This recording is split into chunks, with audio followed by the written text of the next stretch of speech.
Chapter 2. Mask.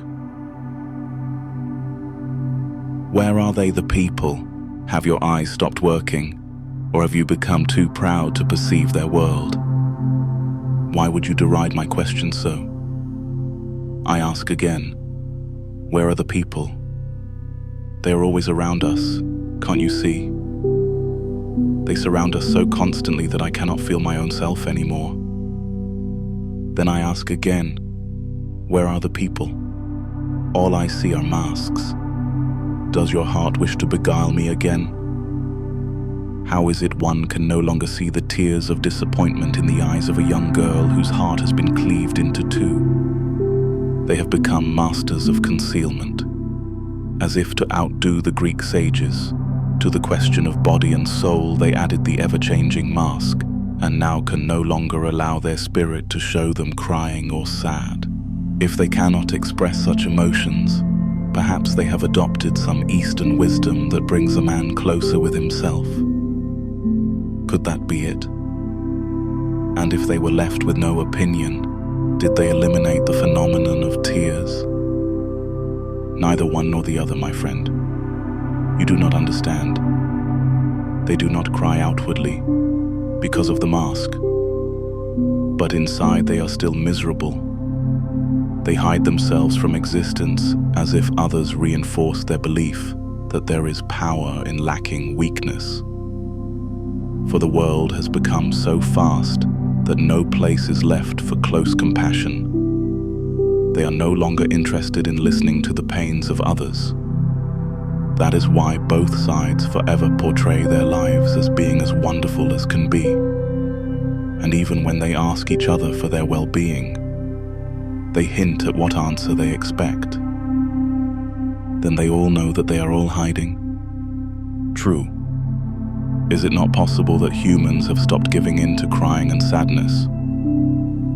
Indeed. And we will, of course, not consider the possibility that they are in a never-ending state of mania?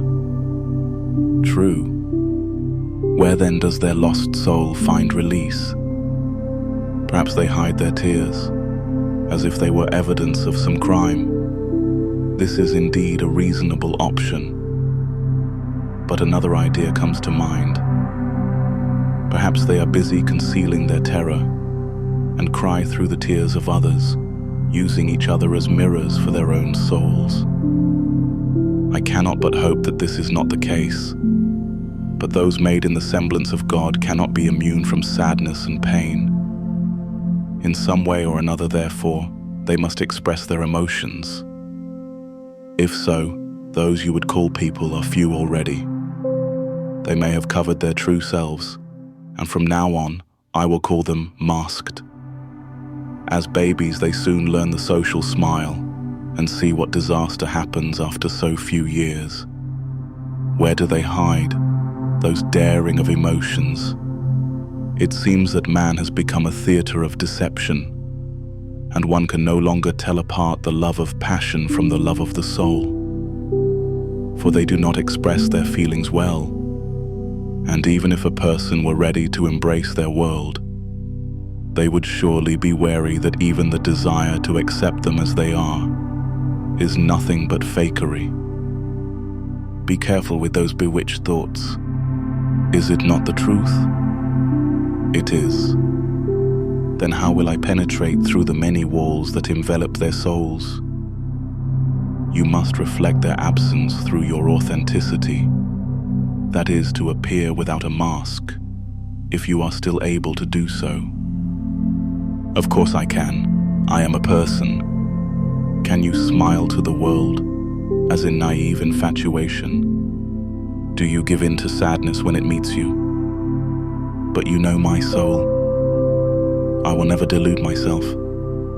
Even if I'd rather smile than be sad, I'd still recognize both as a soul that cannot always be serene, but constantly moves between terror and wonder.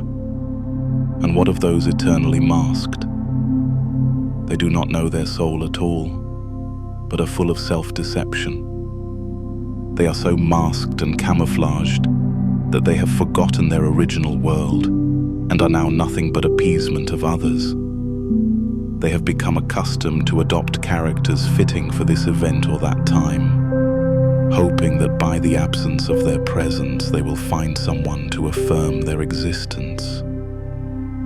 And now, even if the most wonderful person were to meet them, the one who they longed for their whole lives, they might not be able to give in to the enchantments of loves.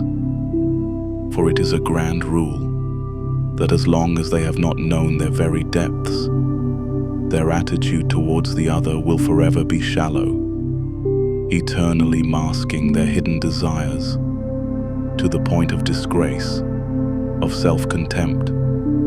How can a person fall in love with another while he constantly despises his own soul?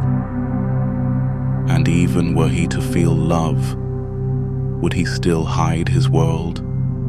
Would he always despise his authentic self, hidden somewhere in the depths? Shall we consider the possibility of a miracle, of misguided faith, which slowly turns true? That through seeing the great heart of another, the many walls around his soul would slowly dissolve, and he would become a person, perhaps for the first time in his existence. What a healing perspective you contain. And I was so close to despair with all those masked. At times the masked outside are nothing but a person's so human will for inner regression.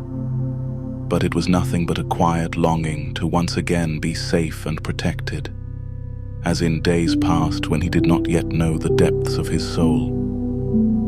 I will surprise you and say that there is no higher satisfaction for a person than exposure, by which he expresses the divinity in his soul, as if saying, "This is my life's play, and it's your choice whether to take part or to leave," all by the power of a smile and self-intimacy, and not, God forbid, in vain, negative power. Therefore, a person should express the extremes of his soul without concealment, as if he were human, aware of the recesses of his hidden soul, his secret desires, his forbidden passion and noble thoughts. May he would be wonderful and terrible, complete and imperfect, vulnerable and uncovered, as an intimate embrace that contains him and the other. For now he already knows that the other is near him, and that they both find their path through the treacherous rocks of the ocean of contentions. And they have but a humble wish. All they ask is to be human and authentic in their lives' play. Who are the people who truly see you in this life? And do others feel truly seen when they're with you?